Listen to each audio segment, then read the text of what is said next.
வணக்கம். உயர் இரத்த அழுத்தம், ஹைப்பர் டென்ஷன் நிறைய பேருக்கு காமனான ஒரு ப்ராப்ளம் தான் இந்த வருத்தம். ஸோ இது எதால ஏற்படுது, இதை தடுக்கிறதுக்கு என்னென்னலாம் பண்ணலாம், இதற்கான அறிகுறிகள் என்ன, ஒருவேளை ஹைப்பர் டென்ஷன் அதிகமாக இருந்தால் என்னென்ன ப்ராப்ளம்ஸ் வரும், இதை பற்றி நம்ம இந்த வீடியோவில் டீட்டெயிலாக பார்க்க போகிறோம். வாங்க வீடியோக்குள்ளே போகலாம். நான் தான் doctor Darshigan. So hyper tension, உயர் குருதி அழுத்தம் என்றால் என்னென்று பார்க்கறதுக்கு முன்னுக்கு இரத்த அழுத்தம் என்றால் என்னென்று முதல்ல பார்ப்போம். அதாவது இரத்த அழுத்தம் என்றால் நம்மளுடைய உடல்ல இருந்து உடல் முழுவதும் குருதியை விநியோகிக்கிற, அதாவது இரத்தத்தை விநியோகிக்கிற அங்கம் தான் இதயம். ஸோ இதயத்திலிருந்து உடல் முழுவதும் குருதி பயணிக்க பயன்படுகின்ற குழாய்களை குருதி குழாய்கள்னு சொல்லுவாங்க. ஸோ இதயத்திலிருந்து குருதி குழாய்க்கு ரத்தம் பயணிக்கும் போது ஒரு அமுக்கம் ஒன்று உணரப்படும். ஸோ அதைத்தான் இரத்த அழுத்தம் என்று சொல்லுவாங்க. அதை சுருக்கமாக பிபி, பிளட் ப்ரெஷர் இப்படின்னு சொல்லுவாங்க. அதனால எல்லா மனிதருக்குமே பிபி இருக்குது. ஸோ இது எப்படி அளக்கப்படுது, ஸோ இது என்னென்ன ரேஷியோவில் இருக்கும் அப்படின்னு பார்ப்போம். அதாவது இரத்த அழுத்தமானது 2 விதத்தில் அளக்கப்படும். ஸோ நீங்கள் பிபி பார்க்குறீங்க, 2 ரீடிங் போட்டிருப்பாங்க. அப்போ நம்மளுடைய இதயத்திலிருந்து குருதியை விநியோகிக்கிறதுக்கு இதயம் என்ன நடக்கும்னா சுருங்கும். ஸோ அப்படி சுருங்கும் போது உருவாகிற அமுக்கத்தை சுருங்கல் அமுக்கம், சிஸ்டோலிக் பிரஷர் சொல்லுவாங்க. ஸோ இதை மேல எழுதுவாங்க. அதே மாதிரி இதயம் சுருங்கி முடியும் மறுபடியும் தளரும். ஸோ அப்படி தளரும் போது உருவாகிற அமுக்கத்தை தளர்வு அமுக்கம் சொல்லுவாங்க. ஸோ இதை கீழே எழுதுவாங்க. ஸோ இதாலேயே பிபி 2 ரீடிங்ல இருக்கும். ஒன்று மேலே இருப்பாங்க, மற்றது கீழே இருப்பாங்க.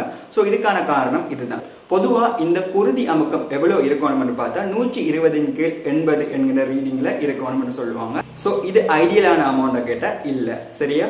ஸோ இதால மேலே அடியிருக்கிற சிஸ்டோலிக் பிரஷர் 100ல இருந்து 120க்குள்ள இருக்கலாம்.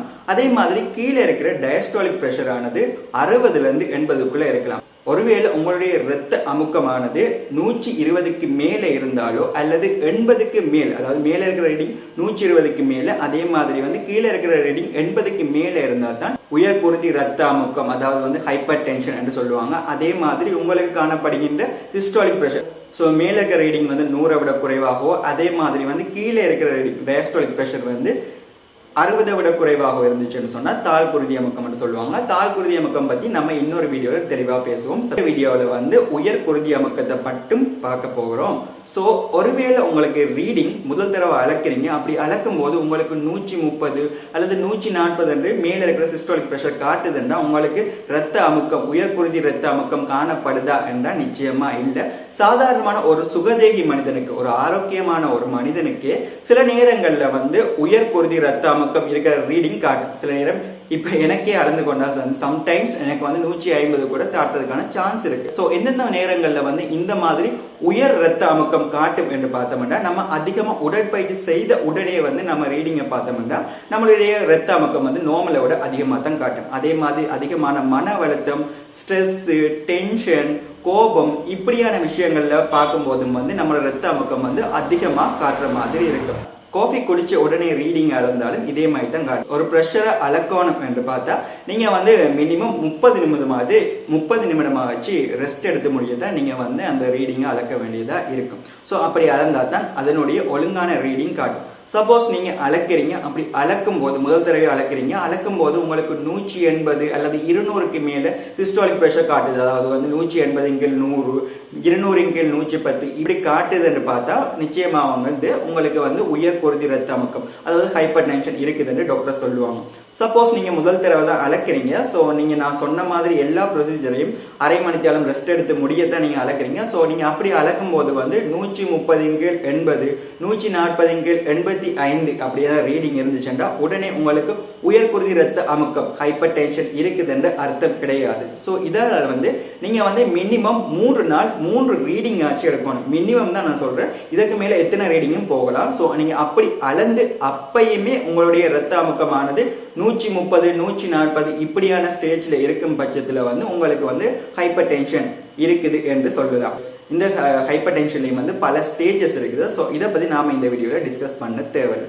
அடுத்து ஹைப்பர் டென்ஷனால என்னென்ன சிம்டம்ஸ், அதாவது என்னென்ன அறிகுறிகள் காட்டும் அப்படின்னு பார்ப்போம். ஸோ ஹைப்பர் டென்ஷனுக்கு இதுதான் சிம்டம்ஸ் என்று எதுவுமே கிடையாது.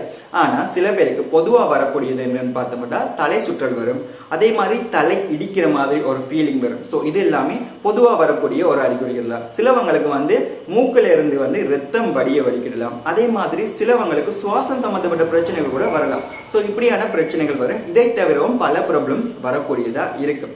சரி, இந்த ஹைப்பர் டென்ஷன் உயர் குருதி ரத்த அமுக்கம், ஸோ இதுக்கான காரணங்கள் என்ன அப்படின்னு பார்ப்போம். சரியா? ஹைப்பர் டென்ஷனுக்கான காரணங்கள்ல மிக முக்கியமான காரணமா உணவு வகைகள், அதாவது நம்மளுடைய உணவுல அதிகமான சோல்ட், அதே மாதிரி காரம், உப்பு காரம் அதிக லெவலில் சேர்க்கும் பட்சத்துல நம்மளுடைய உயர் குருதி ரத்த அமுக்கம் வர்றதுக்கான சான்ஸ் இருக்குது. வேற என்ன காரணங்கள் இருக்குதுன்னு பார்த்தோம்னா அதிகமான அல்கஹால் கன்சம்ஷன், அதாவது நீங்க ஒகேஷனலா அல்கஹால் எடுக்கிறீங்க, அதாவது மாதத்துல ஒரு முறை அல்லது 2 முறை எடுக்கிறீங்கன்னா ப்ராப்ளம் இல்லை. ஆனா டெய்லி நீங்க அல்கஹால் எடுக்கும் பட்சத்துல உங்களுக்கு ஹைப்பர் டென்ஷன் வர்றதுக்கான சான்ஸ் இருக்கு. அதே மாதிரி ஸ்மோக்கிங், அதாவது சிகரெட் ஸ்மோக்கிங், சிகரெட் அதிக லெவலில் நீங்க பாவிக்கிறீங்க அப்படின்னு வச்சா உங்களுக்கு இந்த ஹைப்பர் டென்ஷன் வரக்கூடியதா இருக்கும். அதுலயும் செயின் ஸ்மோக்கிங், சிலவங்க ஒரு நாளைக்கே 10-15 சிகரெட் எல்லாம் குடிக்கிறவங்க இருக்காங்க. ஸோ இவங்களுக்கு எல்லாமே ஷூராக ஹைப்பர் டென்ஷன் வர்றதுக்கான சான்ஸ் இருக்குது. அடுத்ததா லேக் ஆஃப் பிசிக்கல் ஆக்டிவிட்டி, அதாவது உங்களுடைய பிசிக்கல் ஆக்டிவிட்டிஸை நீங்க ஒழுங்கா செய்யாம, உங்களுடைய உடற்பருமன் அதிக அளவில் இருக்குது, உடற்பயிற்சி செய்யாம இருக்கிற பட்சத்துல உங்களுடைய உயர் குருதி ரத்த அமுக்கமானது வர்றதுக்கான சான்ஸ் இருக்கு. இதை தவிர சில வருத்தங்கள் இருக்கிறவங்களுக்கும் இந்த ஹைப்பர் டென்ஷன் வர்றதுக்கான சான்ஸ் இருக்கு. உதாரணத்துக்கு கிட்னி சம்பந்தப்பட்ட ப்ராப்ளம்ஸ் இருக்கவங்களுக்கு, ஹார்ட் சம்பந்தப்பட்ட ப்ராப்ளம்ஸ் இருக்கவங்களுக்கு இந்த ஹைப்பர் டென்ஷன் வர்றதுக்கான சான்ஸ் இருக்குது.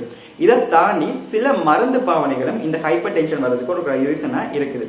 ஸோ என்னென்ன மருந்துகள் என்று பார்த்தோம்னா சில ஓரல் கன்ட்ராசெப்டிவ் பில்ஸ், அதாவது வாய் மூலமான கருத்தடை மாத்திரைகள் அதிக அளவில் பாவிக்கிறவங்களுக்கும் இந்த ப்ராப்ளம்ஸ் வரும். அதிக அளவிலான ஸ்டீராய்ட்ஸ் எடுக்கிறவங்களுக்கும் இந்த மாதிரி பிரச்சனைகள் வரும்.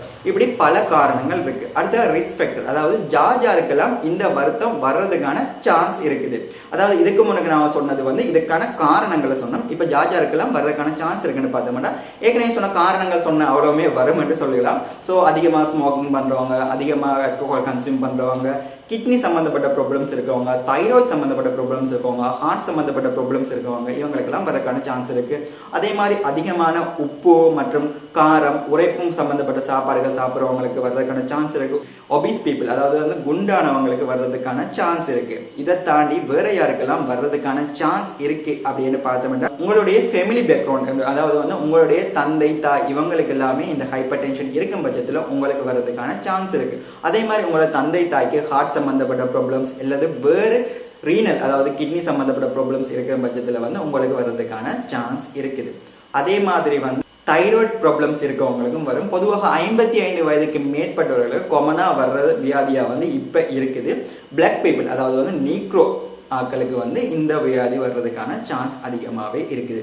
சரி, இனி ஒருத்தருக்கு ஹைப்பர் டென்ஷன் வந்துட்டு, ஸோ இதை அவர் ஒழுங்கா மெயின்டைன் பண்ணல, தொடர்ச்சியா அவருடைய அமௌண்ட் ஆனது 200க்கு மேல, 200 100, 210 105 இப்படியான ரீடிங்ல இருக்கும் பட்சத்துல அவருக்கு என்னென்ன ப்ராப்ளம்ஸ் வரும், அதாவது கம்ப்ளிகேஷன் என்னன்னு பார்த்தோம்னு சொன்னா இந்த ஹைப்பர் டென்ஷன் ஆனது எப்பயுமே, அதாவது ஹைப்பர் டென்ஷன் சில அங்கங்களோட நேரடி தொடர்புல இருக்கும். அதாவது நம்மளுடைய மூளை, கிட்னி, இதயம், கண் இப்படியான இதுகளோட நேரடியாக தொடர்புல இருக்கும். ஸோ இது சம்பந்தமான வியாதிகள் வர்றதுக்கான சான்ஸ் இருக்கு. இதாலேயே நீங்க ஹைப்பர் டென்ஷன் அதிக அளவில் இருக்கும் பட்சத்தில் கட்டாயம் மருந்து எடுத்துக்கொள்ள வேண்டும். ஸோ அப்படி எடுத்துக்கொள்ள பட்சத்தில் இந்த மாதிரி வியாதிகள் வர்றதுக்கு சான்ஸ் இருக்கு. ஸோ இதாலே நம்ம சில பேர்ல கேள்விப்படும், அதாவது அவர் மூளை நரம்பு வெடிச்சு இறந்துட்டாரு, இப்படியான விஷயங்கள்லாம் கேள்விப்படுவோம். ஸோ இதுக்கு மிக முக்கியமான காரணமா ஹைப்பர் டென்ஷன் அவங்க ஒழுங்கா அதை கண்ட்ரோல் பண்ணாதான் மெயினான ரீசனா இருக்குது.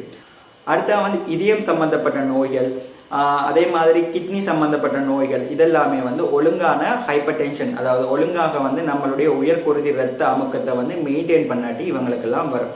அடுத்த இந்த ஹைப்பர் டென்ஷனை வர்றவங்க ஜாஜாரெல்லாம் கட்டாயம் மருந்து எடுத்துக்கொள்ளணும், ஜாஜாரெல்லாம் மருந்து எடுத்துக்கொள்ளக்கூடாது.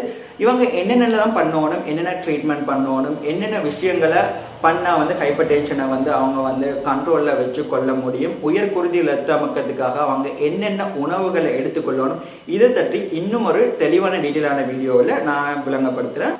ஸோ இதே மாதிரி மெடிக்கல் ரிலேட்டட் கண்டென்ட் வேணும்னு சொன்னால் மறக்காம நம்மளோட சேனலை சப்ஸ்கிரைப் பண்ணிக்கோங்க. ஸோ இன்னும் ஒரு டீட்டெயிலான வீடியோவில் உங்களை சந்திக்கிறேன். நன்றி.